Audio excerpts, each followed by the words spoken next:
Let's go. You're listening to Making Data Simple, where we make the world of data effortless, relevant, and yes, even fun. Let's go.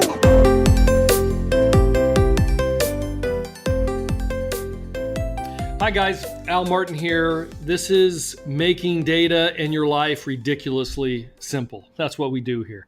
I've been fielding a ton of feedback on almartintalksdata at gmail.com. Thank you for that. We do use it. I'm not going to waste any time. As always, I'm going to jump right in. And in line with previous podcasts, my goal is to make sure I'm the dumbest person in the room. And today I'm going to achieve yet again that goal because I've got Dr. Yoon Chung with us. And Dr. Yoon is... Well, she's got quite the colorful resume here. I'm going to go through it as best that I can, Yoon. But she is currently the assistant professor of graphic design in the Department of Design, College of Humanities and Arts at San Jose State University. Before San Jose State, she was an assistant professor of graphic and interactive design at Cal State Fullerton. She's got a PhD in media arts and technology from the University of California, Santa Barbara. She self-identifies as an interaction designer, multimedia artist, and researcher. And she's researched the topics of data visualization, biometric data visualization, and sonification. Boy, I can't even pronounce half this stuff. New interface for musical expression. Look, Dr. Yoon, you have a lot of explaining to do because I'm not sure I can even spell most of what I just said. Okay. Hello, everyone. My name is Yoon. Thanks for the awesome introduction. Well, welcome. Glad to have you here. All seriousness, I feel like I'm going to get educated today. Let's start with your experience and expertise. My background is graphic design and interaction design, and I've been working on interactive data visualization and sonification in the past 7 years, and currently also educator in San Jose State University. So yeah, I've been making many interactive arts works and design works as a researcher, educator, and artist and designer, freelance designer as well. Very nice. How do you get into the media arts and technology? I mean, at one point in your career or in your studies, did you say, "Hey, this is the path that I need to get on"? Right. That's pretty long time ago. So I studied graphic design when I was in college in South Korea. And at the time, I learned a lot of I got some first exposure about, media, technology, At the time, I also got internship in Samsung Electronics and start working a little bit about, user interface. At the time, there was no term about user experience or user interface design. So, but I have some experience in them. At the time, I found that technology is actually really important. It really reshape our life and culture, society. It actually really impacts a lot of things. And always technology and art, technology and design always go together. So I was curious about it. Do you consider this like data science, or is it different than data science in your mind? I think I'm more like a designer side, designer or artist. I actually use some techniques or algorithms from what actually data scientists actually do use. But I think that is super specialized area. Data science is huge, But I'm more like a design, more visual person, basically. Well, that's good. So how does, I know the part of the answer to this question, but how does data fit in? I mean, how does it complement your day-to-day, and how much studying, wrangling, mining of data do you do as part of design? I think it actually depends. It depends on the project, So one of the example is one of my recent biometric data artwork is called the Distis. So I use the fingerprint, so human bodies, fingerprint data. And I was kind of curious because everyone all has, different design, every fingertip, you have a very different design, and it's actually half of them is created by genetics and half of them is pretty much randomly created. So I learned a lot actually about it. I got really intrigued by the visual aesthetic values as well. And there's really interesting pattern design. And also it tells some story. And I was kind of curious how you can actually visualize a fingerprint in a more, better way. And also, and also, I was kind of curious what if I can sonify it, transform the fingerprint data to the sound. So, and the research part, I actually read a lot of publications, papers about, biometric data, the analysis, how that field, special field like a biometric data field actually conducted a lot of researches and uses a lot of techniques and analysis and algorithms. And I could actually really adapt everything, to my artwork. I kind of used some core parts. So there are some core parts was the some of them was a pattern analysis, So there are some minutiae, like a ridges and valleys of the lines. So there's a line detection, and it's kind of extract some special points from your fingerprint patterns, and it actually matched to the whole like a big database, and that's how actually they do the identification. So I basically kind of use a similar technique and apply to my artwork. So it's one example. So, but it depends. It depends on the project. When you say artwork, what do you mean by artwork in this framework, in this context? The artwork, I think, art and design, they are different, right? So art is more like, it's more like your kind of self-expression. There is a kind of clear message you want to deliver, and you have your own kind of expression, way of expression, and there's a kind of medium, different format, different, type. So that is regarding, basically design part, there's a client to ask you to, to some kind of something, task or design or there's a clear goal. I think artwork is more like you are the client, you are also at the same time, you're also maker. So you can be both roles. So it's more like a responsibilities, I would say. Hey, I know you've been involved with some fingerprint technology around biometric visualization, data visualization, and sonification. This stuff is extraordinary. Can you tell us about it, what it is, where folks can go look at it, what it does, everything in between? I'd like you to describe that if you could, Yoon. Sure. The artwork is called Sonus, and that is an interactive fingerprint data visualization and sonification. So you can check it out from my website, and there are some the exhibitions you can check it out too. So it's actually there's some interface design in the exhibition, and you can enter any of your finger, and it actually reads your fingerprint, and the system will analyze your fingerprint, and they extract some the meaningful information. So something like minutiae, like ridges and valleys of the lines, pixel data, brightness and size, and all the single information will be transferred to the parameters in the audio synthesis. So it will create some unique, your own personalized sound. So eventually the idea is everyone will create their own sonic signature through the artwork. So yeah, you can listen to other people's sound, and also you can listen to your fingerprint sound through the work. I'd be worried like my sound would be terrible and everybody else's has been great. I'd have like the Darth Vader sound. Dun, dun, dun, dun. Everybody else would have this pleasant sound. Do you find that some sounds are better than others? I got to believe you do. Well, I'm not judging, the sound is, everyone's unique, Sometimes, some people have really awesome, because I think it also depends on how clear lines you have in the fingerprint. If your fingerprint is just a little bit too, unclear, there are a lot of, disconnected lines or little blurred, the sound might be a little bit unclear or not a little bit too simple. But if you have a clear lines and patterns there are a lot of intricate, patterns, it will create rich, musical sound.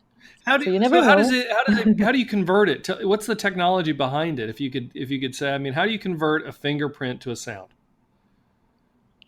The melodic sound is actually driven by the minutiae, the ridges and valleys of the lines. So you can actually, whenever the lines are kind of crossing, that actually is called the minutia. So I use the same technique actually used in the biometric data, the field. And that is actually mapped to the frequency of the sound. So if you have many minutiae in different positions, it will create a variety of melodic sound. But if you have a little lower number of the minutiae, it will create a little simple sound. And the size and brightness of the fingerprint determines the amplitude. So if you have a bigger fingerprint, and a really clear, higher brightness and contrast as well, it will create some more higher amplitude, higher volume sound. And there are some also other things actually I mapped it to some specific audio parameters to determine the timbre of sound, like some unique characteristic of sound. So some sound can kind of sounds like some UFO sound, or it can be like a little bit more like a violin sound or cello or guitar. So it can be a variety of timbre of sound. So these are like new sounds we probably never even heard before. Yes, and we could put them together and have new music that hasn't been explored. Yeah, you never know. Yeah, so it'll be totally new sound. Yeah. I need you to get my fingerprint so I can have it on my iPhone ringtone. My iPhone ringtone. So then I can just come into a room and it just plays my sound, just like Darth Vader. Yeah, that would be awesome. That's possible. So I know you also run the Yoon Chung Han Studio, and I'd like you to talk about that because I heard your work there is incredible. So give us a little bit about that, if you would. Sure. So it's my own studio, and so it's I have many roles, designers and artists and educator. But for my studio, I do various projects, like a client project or my artwork. So client projects usually are this really depends on the cases. Sometimes clients reach me and ask me to do something. So the works are kind of such as web design, graphic design, interaction design. And as I said, recently I worked on some client works with the museums, children's science museums in Santa Barbara and Nashville. So something like that. And those are the client projects. And artworks are, I keep trying to make my artworks and try to, disseminate as much as possible, talk about many different, topics I'm interested in, and share the stories with other people. Yeah, that's what I'm doing. What are your most popular showcases? Is one the fingerprint? I mean, I'm sure kids love that, but are there what are some of your other most popular showcases? Yes, I think the most popular showcase was the fingerprint work. So I think I showed that work more than probably 30 exhibitions. Yeah, definitely. Wow. So even smaller to the biggest one. So one of the biggest showcase was the ACM Graph conference. It's about the super big conference and about the computer graphics, engineering, and also animation design. It's really it kind of ties with the industry, animation and movie industry too. So there are a lot of things going on in the conference, and they actually have an art gallery section, and it's a peer-reviewed actually the system. So you have to actually apply it and get in and show that your work. Luckily I got into it and then show it, and it's actually happened in the Anaheim Convention Center in Orange County, California, 2015. And there's so many people actually came and experienced it, and I love that all the feedback from people. Not only just it's open to public, but there are a lot of people from industry, engineers, definitely scientists. One person actually was from the government actually, who really takes care of this kind of biometric data, and we had an interesting conversation at the time. Yeah, so that was a huge thing. Wow, nicely done. So folks, you're listening now on Making Data Simple podcast. We do everything. We've now turned data into art. Or At least Yoon has. Nice job, Yoon. This is fantastic. So data is the center of the universe. I knew it always was, but now you're even making that even more so, even more true. Hey, I think you already said this, but let's say it again. Where can folks go to learn more about you and/or your work?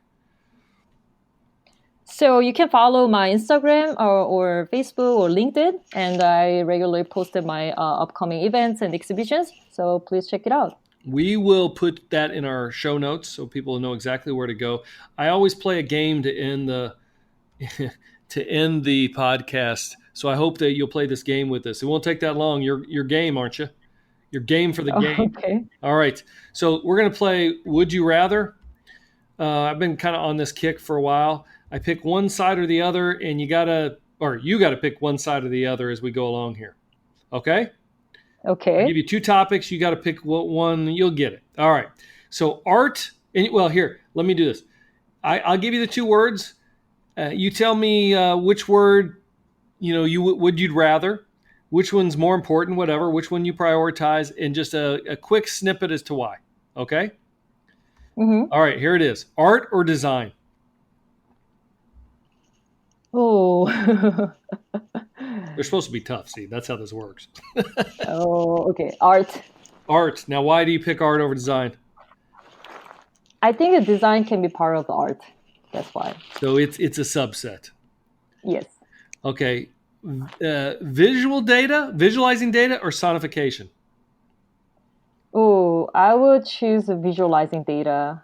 That's more my strength, actually. Yeah, that's what I can do Now better. I thought sonification would be more interesting, and you to pick that one. Why do you pick visualization or visualizing data? I think it's more. Honestly, I'm more like a visual person, but I Yeah. do love sound, and I've done the sonification. But I think it probably, if